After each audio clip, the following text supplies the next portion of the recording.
सके छड़ाई। जय सिया राम। अब जन को मखे भटवानी। जय सिया राम। वीर वहीन मही मैं जानी। जय सिया राम। तजहु आस जिन निज निज जाहु। जय सिया राम। लिखा नरुति वेदहि विवाहु। जय सिया राम। लिखा नरुति वेदहि विवाहु। जय सिया राम। सुकृत जाय जो पद पर हरहु। जय सिया राम। कुंवर कुवार रहु का करहु। जय सिया राम। जो जतनऊ बिन भट भुवि भाई। जय सिया राम। तो मन करि हो तऊ न हसाई। जय सिया राम। जनक वचन सुन सब नर नारी। जय सिया राम। देख जानकी भय दुखारी। जय सिया राम। देख जानकी भय दुखारी। जय सिया राम। बांके लखन कुटिल भय मोहे। जय सिया राम। रघुपत फरकत नैन सोहे। जय सिया राम। रघुपत फरकत नैन सोहे। जय सिया राम। कहीं न सकत रघुवीर डर। लगे वचन जन मान। रामा लगे वचन जन मान।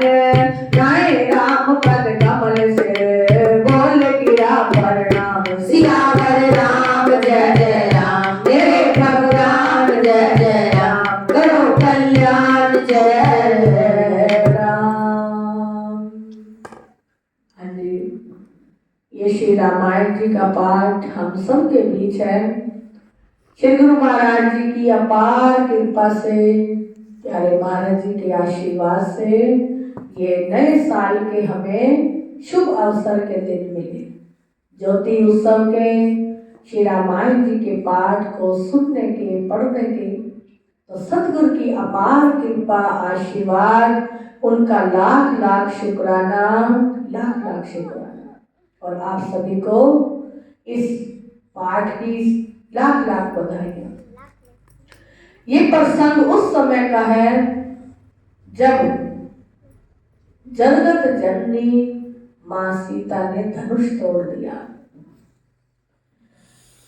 किसी काम के अवसर पर मां सीता कोई कार्य कर रही है और जैसे वो धनुष देखा तो इधर से उधर रखने लगी, तो वो धनुष हाथ से इधर से उधर कर दिया। जब ये जनक जी को पता चला कि मेरी सीता जगत जननी ने, बेटी ने धनुष को इधर से उठाकर इधर रख दिया, तो इसके लिए ऐसा वर मुझे ढूंढना होगा जो इस धनुष को तोड़ पाए। अब राजा जनक जी के अंदर बड़ा ही विषाद का समय उत्पन्न हो गया कि इसके लिए कोई ऐसा वर आए जो इस धनुष के तोड़ने वाला हो। मां सीता वर योग्य हो चुकी थी। सभी को बुलावा भेजा गया कि सीता का स्वयंवर रचाया जाएगा। इसमें सभी महारथी आए, प्रभावशाली आए, बलशाली आए और यहाँ आकर सीता का स्वयंवर रचाए। और वहां विश्वामित्र जी के आश्रम में राम और लक्ष्मण भी गए। विश्वामित्र जी को भी समाचार मिला कि सीता का स्वयंवर होने चला है और उसमें बड़े बड़े योद्धा महाबली आएंगे। अब लक्ष्मण कहते हैं कि राम भैया को कि आप भी जाइए, और राम मर्यादा पुरुषोत्तम है, कहते हैं कि जैसे मेरे गुरु की आज्ञा होगी हम वैसा ही करेंगे। हम आश्रम में सीमा से बंधे हुए हैं, वचनों से सतगुरु के बंधे हुए हैं। भगवान राम ने हमें हर मर्यादा सिखाई रामायण के अंदर।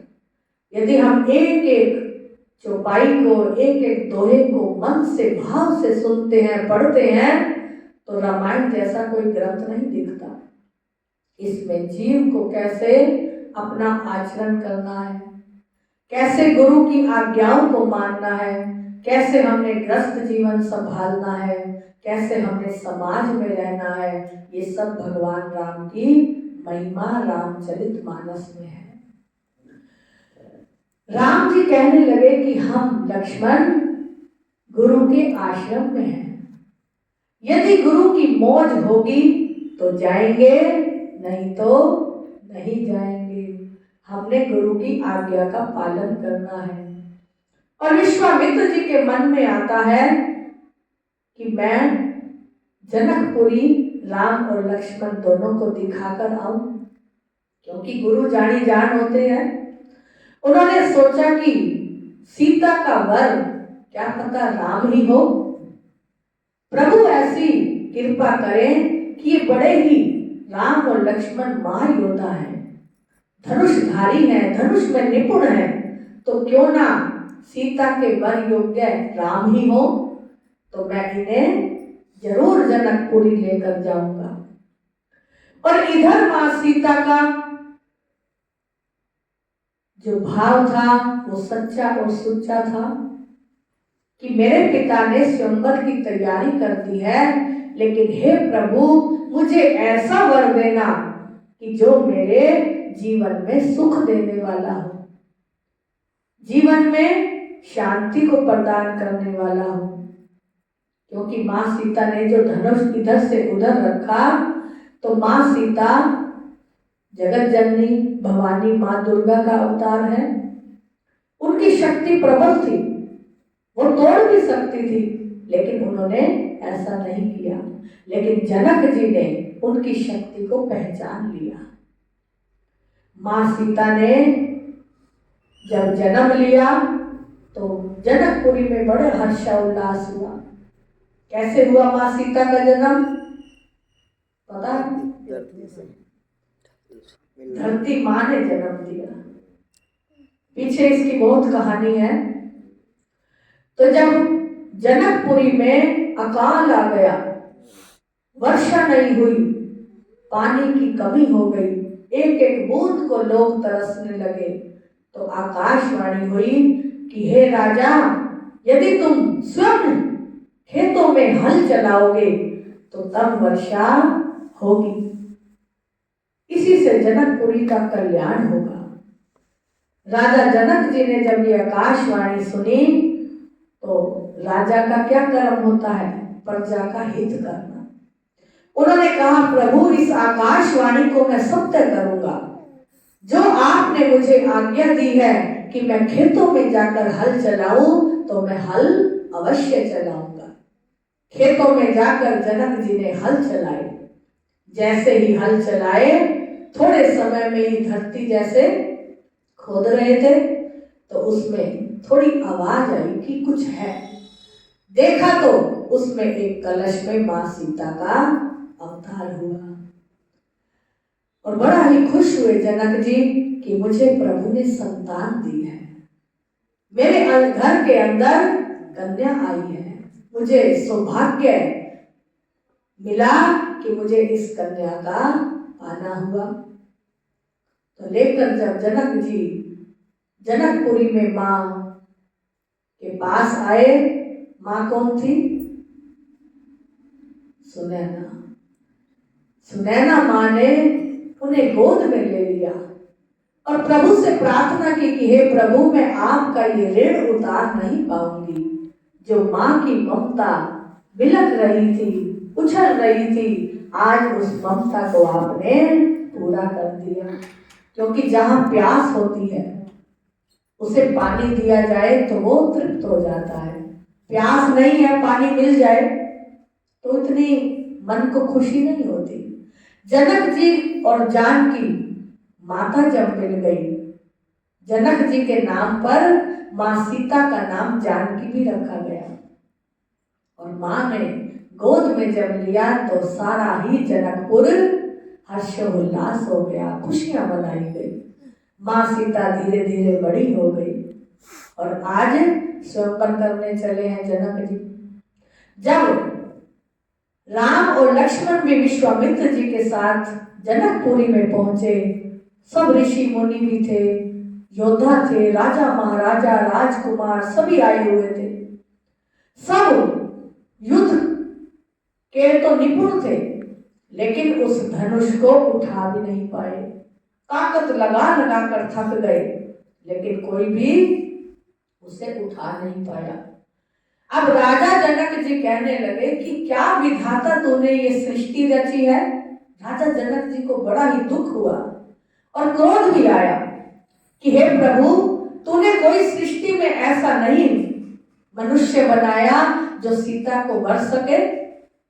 आज मैं बड़ा ही परेशान हूं कि मैंने ये क्या शर्त लगा दी कि जो इस धनुष को तोड़ेगा उससे सीता का स्वयंवर होगा।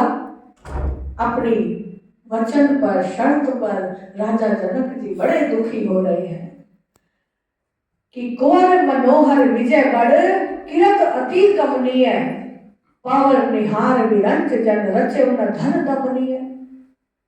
कि परंतु धनुष को तोड़कर मनोहर कन्या बड़ी विजय और अत्यंत सुंदर कीर्ति को पाने वाला मानो ब्रह्मा ने किसी को रचा ही नहीं। कि मेरी बेटी के योग्य कोई वर विधाता ने, ब्रह्मा ने रचा ही नहीं है। कहिए ये लाभ किसको अच्छा नहीं लगता, परंतु किसी ने शंकर जी का धनुष नहीं चढ़ाया। अरे भाई, चढ़ाया और तोड़ना तो दूर रहा, कोई तिल भर भूमि भी छुड़ा ना सका। कि वो हिला भी नहीं सका। उठाना तो बहुत दूर है, तोड़ना बहुत दूर है। बड़ा ही परेशान जनक जी हैं। अब कोई वीरता का अभिमानी नाराज ना हो। मैंने जान लिया पृथ्वी वीरों से खाली हो गई। जनक जी बड़े ही विहल विरह में, आंखों में अश्रु लेकर बड़ी पुकार कर रहे हैं कि हे प्रभु, अब इस कन्या का क्या होगा। इसके योग्य कोई वर नहीं होगा तो इसका जीवन अधूरा रह जाएगा। अब आशा छोड़कर अपने अपने घर को जाओ। ब्रह्मा जी ने सीता का विवाह लिखा ही नहीं। कितने दुखी हो रहे हैं राजा जनक जी कि ब्रह्मा जी ने इसके योग्य कोई वर ही नहीं रखा। यदि प्रण छोड़ता हूं तो पुण्य जाता है। हम तो आजकल कह देते हैं ना कि ये हम कार्य करेंगे, फिर कहते हैं समय नहीं है, घर में कोई मेहमान आ गया, कोई शुभ कार्य यदि करने लगे या कोई दुख आ गया। लेकिन राजा जनक कहते हैं कि यदि मैं अभी प्रण छोड़ता हूं कि सीता का स्वयंवर किसी से भी कर दूं तो मेरा पुण्य जाता है। इसीलिए क्या करूं, कन्या कुंवारी ही रहे। यदि मैं जानता कि पृथ्वी वीरों से शून्य है तो प्रण करके उपहास का पात्र ना बनता, मेरी जगत हंसाई ना होती। अब ये जगत हंसाई हो रही है। जनक के वचन सुनकर सभी स्त्री पुरुष जानकी जी को देखकर बड़े दुखी हुए कि अब कन्या अविवाहित न रह जाए। परंतु लक्ष्मण जी तमा उठे।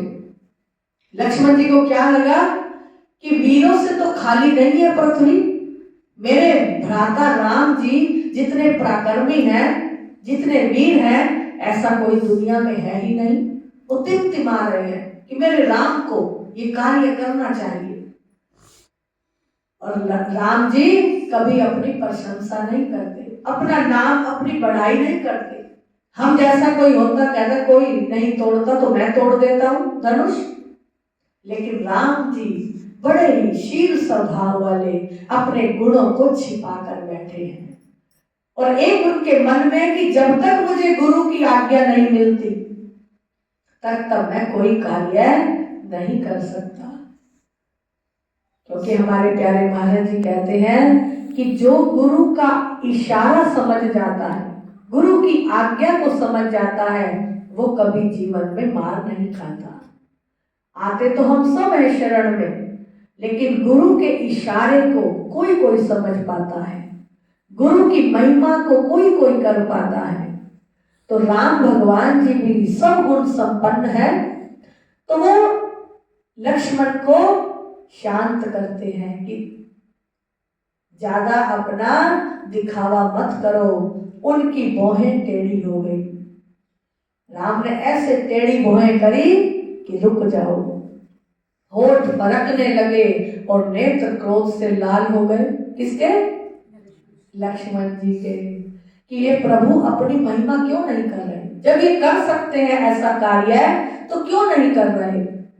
श्री रघुवीर जी के डर से कुछ कह नहीं सकते, क्योंकि राम कौन है? बड़े भ्राता हैं। पर जनक के वचन उन्हें बाण से लग रहे हैं कि जनक जी कह रहे हैं कि पृथ्वी वीरों से खाली हो गई। मेरे राम की इसमें निंदा है, मेरे राम की इसमें बुराई है कि ऐसा तो धरती पर नहीं है। मेरे राम तो बड़े पराक्रमी हैं और इस सभा में बैठे हैं। जब ना रह सके तब श्री रामचंद्र जी के चरण कमलों में सिर नवाकर यथार्थ वचन बोले कि लक्ष्मण जी थोड़ी जल्दी करते हैं ज्यादा। तो लक्ष्मण जी जब ना रह सके तो राम जी के चरणों में सिर झुकाकर यथार्थ वचन बोले कि रघुवंशियों में कोई भी जहां होता है उस समाज में ऐसे वचन कोई नहीं कहता। यहाँ रघुवंशी मेरे राम है और ऐसे वचन कोई नहीं कहता जहां रघुवंशी बैठा हो। जैसे अनुचित वचन रघुकुल शिरोमणि श्री राम जी को उपस्थित जानते हुए जनक जी कह रहे हैं कि जनक जी ने ऐसे वचन कहे और रघुवंशी यहाँ है, तो ऐसे ये वचन यथार्थ नहीं है। हे रघुकुल सूर्य कुल रूपी कमल के सूर्य सुनिए, मैं स्वभाव से ही कहता हूँ, कुछ अभिमान करके नहीं। यदि आपकी आज्ञा पाऊं तो मैं ब्राह्मण को गेंद की तरह उठाकर फेंक दूं। कौन कह रहे हैं? लक्ष्मण जी। किसको? राम भगवान को। कि यदि आप आज्ञा दो। देखिए भगवान राम किसकी आज्ञा के लिए बैठे हैं? गुरु विश्वामित्र जी की, उनकी आज्ञा होगी तो मैं करूंगा। और यहाँ लक्ष्मण राम से छोटे हैं तो वो कह रहे हैं कि मुझे आज्ञा दो तो मैं इस पृथ्वी को भी गेंद की तरह ऊपर फेंक दूं। दोनों पराक्रमी हैं, लेकिन लक्ष्मण दिखा रहे हैं कि रघुवंश की निंदा ना हो। वो भी पराक्रमी हैं लेकिन छिपा नहीं रहे। वो कह रहे हैं कि मुझे राम जैसे पराक्रमी यहाँ बैठे हैं और कोई कहता है कि ये पृथ्वी वीरों से खाली हो गई और उसे कच्चे घड़े की तरह फोड़ डालूं। मैं समेरु पर्वत को मूली की तरह तोड़ सकता हूं। लक्ष्मण जी का भाव देखिए कि मेरे प्रभु में और मुझ में शक्ति है, लेकिन क्यों कहा जनक जी ने? उन्हें अपमान लग रहा है। हे भगवान, आपके प्रताप की महिमा से ये बेचारा पुराना धनुष तो कौन चीज है कि समेरु पर्वत को भी तोड़ ताड़ के रख दे। ये पर्वत भी कुछ नहीं, मूली की तरह तोड़ दो। मूली कितनी जल्दी टूट जाती है। लक्ष्मण जी कहते हैं कि हे भगवान, आपके प्रताप की महिमा को ये पुराना धनुष क्या है? कुछ भी नहीं है। ऐसा जानकर हे नाथ, आज्ञा हो तो कुछ खेल करो या मैं खेल करूं? कौन कह रहे हैं? लक्ष्मण जी। उसे भी देखिए, धनुष को कमल की डंडी की तरह चढ़ाकर उसे 100 योजन तक दौड़ा लिए चला जाऊं। एक मैं लगाऊं धनुष पर, कमान चढ़ाऊं और ये करोड़ों कोसों दूर तक चला जाएगा। हे नाथ, आपके प्रताप के बल से धनुष को कुकर मुते बरसाती छाते की तरह तोड़ दूं। लेकिन लक्ष्मण जी का भाव देखिए कि उसके अंदर कितना भाव है कि रघुवंश का नाम भी ऊंचा हो जाए और मेरे राम का नाम प्रताप भी सब में फैल जाए। यदि ऐसा ना करूं तो प्रभु के चरणों की शपथ है, फिर मैं धनुष और तरकस को कभी भी हाथ में नहीं लूंगा। क्योंकि दोनों धनुषधारी थे और गुरु विश्वामित्र जी ने, वशिष्ठ जी ने उनको सब सिखाया हुआ था, सब ज्ञान दिया हुआ था धनुष का। तो वो कहते हैं कि यहाँ हमारे गुरु की भी निंदा हो रही है और हमारे रघुवंश की भी निंदा है कि जनक जी ने हमारे होते कह दिया कि ये धरती वीरों से खाली हो गई। जो ही लक्ष्मण जी क्रोध के भरे वचन बोले कि पृथ्वी डगमगा उठी। किसके सहारे है ये धरती? लक्ष्मण जी शेषनाग का अवतार है और शेषनाग के सिर पर ये पृथ्वी ठहरी हुई है। तो धरती डगमगा उठी और 10 दिशाओं में सब दिशाओं से हाथी जैसे कांपने लगी। सभी लोग और सब राजा डर गए कि क्या हो रहा है, धरती क्यों कांप रही है। सीता जी के हृदय में हर्ष हुआ और जनक जी भी सकुचा गए, क्योंकि लक्ष्मण को सब देख रहे थे कि लक्ष्मण जी रह नहीं पा रहे कहे बिना। गुरु विश्वामित्र जी, श्री रघुनाथ जी और सब मुनि मन में प्रसन्न हुए कि लक्ष्मण जी ने दर्शा दिया कि राम यहाँ बलशाली बैठे हैं, और बार बार पुलकित होने लगे, खुश होने लगे कि यदि हमारे कोई मन की इच्छा पूरी होने वाली हो तो हम भी हर्षित होते हैं, खुश होते हैं। इसी तरह जनक जी, सभी सभा में जो गुरु वशिष्ठ जी, विश्वामित्र जी थे, वो सब भी हर्षित होने लगे। श्री रामचंद्र जी ने इशारे से लक्ष्मण को मना कर दिया कि रुक जाओ, क्योंकि जिस काम में हम जल्दी करते हैं वो काम सही नहीं होता। कई बार हम देखते हैं कोई काम जल्दी जल्दी किया जाए वो बिगड़ जाएगा, और जो आराम से ठहराव से किया जाए तो वो अच्छा होता है, उसमें सुंदरता आती है। सहज पके सो मीठा होए, फल भी जैसे धीरे धीरे पकता है तो उसमें मिठास आती है। तो भगवान राम कौन है? मर्यादा पुरुषोत्तम है। वो भी कहते हैं कि जो भी कार्य हो ठहराव से हो, और प्रभु ने कभी भी अपने गुणों को दिखाया नहीं। ये भगवान राम से हमें बड़ी सीख मिलती है कि अपने गुणों को छिपा कर रखो और दूसरों के अवगुणों को छिपा कर रखो। अपने अवगुण तो बताओ लेकिन गुण छिपा लो। यदि हम दूसरों के अवगुण को फैलाएंगे तो हमारे गुण चले जाएंगे। इसीलिए अपने गुणों को छिपाएं और दूसरों के अवगुणों को भी छिपाएं। विश्वामित्र जी शुभ समय जानकर अत्यंत प्रेम भरी वाणी बोले, हे राम उठो, शिव जी का धनुष तोड़ो, और हे तात जनक जी का संताप दूर कर दो। उन्हें संताप है, दुख है कि इस धनुष को तोड़ने वाला कोई नहीं है। कौन कहते हैं? विश्वामित्र जी। किसको? राम जी को। विश्वामित्र जी ने समय जाना कि अब समय आ गया है, सब में कोलाहल हो गया कि सीता को वर मिलना चाहिए, और वो वर कौन होगा। गुरु के वचन सुनकर श्री रामचंद्र जी ने चरणों में सिर नवाया, शीश झुकाया, आशीर्वाद लिया।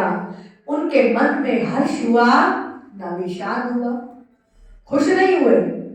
हम जैसा कोई बड़ा अकड़ के खुश होके आता कि मैं तोड़ूंगा धनुष, मुझ में इतनी हिम्मत है, लेकिन उनको हर्ष नहीं हुआ, खुशी नहीं हुई, और ना ही विषाद हुआ। कोई मन में कल्पना नहीं आई, कोई इच्छा नहीं आई, और वे अपनी एंड खड़े होने की शान से जवान सिंह को भी लजाते हैं कि उनकी इतनी मनोहर शान है कि उससे 100 सिंह भी लजा जाते हैं। और सहज स्वभाव से ही उठ खड़े हुए, बहुत सहज स्वभाव से, आराम से, धीरे से, लजाते हुए। मंच रूपी उद्याचल पर रघुनाथ जी रूपी बाल, सूर्य के उदय होते ही सब संत रूपी कमल खिल उठे, और नेत्र रूपी भोहे हर्षित हो गए। ये जो सब संत समाज था वो सब हर्षित हुआ कि अब भगवान राम जो विष्णु अवतार है, माँ लक्ष्मी सीता से उनका वर निश्चित हो चुका है। अब ये शुभ कार्य भगवान राम करने चले हैं। राजाओं की आशा रूपी रात्रि नष्ट हो गई। जो सब राजा बैठे हुए थे उनकी जो आशा रूपी रात्रि थी वो नष्ट हो गई। उन्होंने अपना बल हार दिया। उनके वचन रूपी तारों के समूह का चमकना बंद हो गया और वो मौन हो गए, क्योंकि उनका पराक्रम कुछ भी नहीं था। अभिमानी राजा रूपी कुमुद संकुचित हो गए और कपटी राजा रूपी उल्लू छिप गए। मुनि और देवता रूपी चकवे शोक रहित हो गए। वो फूल बरसाकर अपनी सेवा प्रकट कर रहे हैं। जो मुनि हैं, ऋषि हैं, वो चकवे बन गए और अपनी शोभा को प्रकट कर रहे हैं, फूल बरसा रहे हैं। प्रेम सहित गुरु के चरणों की वंदना करके श्री रामचंद्र जी ने मुनियों से आज्ञा मांगी। गुरुदेव को सिर झुकाकर आशीर्वाद लिया। वो सब जो ऋषि मुनि थे उन सब से आज्ञा मांगी। राम है मेरे सहज सुभाए, राम के चरित्र में गुण सब आए। समस्त जगत के स्वामी राम जी सुंदर मत वाले, श्रेष्ठ हाथी सी चाल से स्वाभाविक ही चले। श्री रामचंद्र जी के चलते ही नगर भर में सब स्त्री पुरुष सुखी हो गए कि अब सीता का स्वयंवर हो जाएगा। सबके मन में हर्ष उल्लास है और उनके शरीर रोमांच से भर गए। सभी के मन में हर्ष उल्लास हुआ और भगवान राम ने जाकर पहले शिव धनुष को प्रणाम किया। जब हम हर चीज में झुक जाएंगे, नम्रता को धारण करेंगे, अभिमान को मिटा देंगे, तो वो जो कार्य हम नहीं कर सकते वो भी हो जाएगा। लेकिन यहाँ तो राम भगवान स्वयं विष्णु अवतार हैं। उन्होंने पहले जाकर शिव को प्रणाम किया, धनुष को प्रणाम किया, क्योंकि शिव कौन है? राम के इष्ट है, प्रभु है। पहले उनसे आशीर्वाद लिया और जैसे ही धनुष को उठाया, एकदम उठाया और तीर पर लगाकर कमान चढ़ाई और उसके 2 टुकड़े कर दिए। सब प्रजा सहित राज दरबार में जय जय घोष होने लगा। बोलो सियापति रामचंद्र भगवान की जय, बोलो पवन सुत हनुमान की जय। मेरे राम ने सवारे सब काम में, खुशियों का दिन आ गया। मेरे राम ने सवारे सब काम में, खुशियों का दिन आ गया। मेरे राम ने सवारे सब काम में, खुशियों का दिन आ गया। खुशियों का दिन आ गया, खुशियों का दिन आ गया। जनकपुरी में, जनकपुरी में है खुशियाँ महान, खुशियों का दिन आ गया। जनकपुरी में है खुशियाँ महान, खुशियों का दिन आ गया। सीता मैया जी का वर है महान, खुशियों का दिन आ गया। सबके मन में हर्ष उल्लास हुआ। माँ सीता भी खुश हो गई और जनक जी भी बड़ी खुशी के आनंद से प्रेम के आंसू बरसा रहे हैं कि अब मेरी सीता का वर राम निश्चित हो गया, ये धनुष टूट गया है। अब मेरे राम जी ने